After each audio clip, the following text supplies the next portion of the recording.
The 11th tarot card, Justice, represents karma and faith. In Hebrew, faith spells A-M-N, which is the famous Amen. In the context of tarot, Amen expresses faith in karma. In English, Amen means so be it. In religious circles, people use Amen to express agreements to creeds, prayers, or other religious statements. This may not be the best use of faith. Jesus had a lot of faith in faith.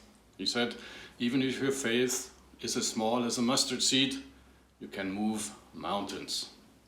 As you can see, Jesus applied faith to actions. Action is the literal meaning of karma.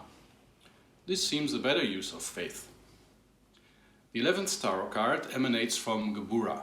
Gebura is the seat of cosmic volition and divine will. When Jesus said, I came to do the will of my Father, he indicated his receptivity to Gebura.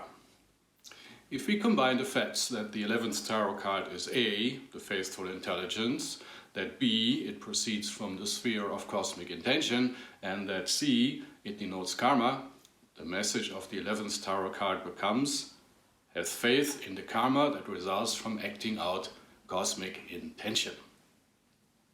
We need faith to act out cosmic intention because we may act against all odds, against common sense, and for a long time without any signs that we are on the right way.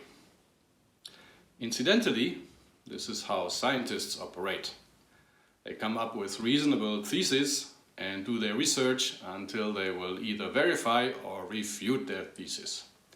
As you can see, scientists use faith the same way as Jesus. Thank you for watching this video. Please help spreading the light with a like and a share. And don't forget to subscribe. Love and light.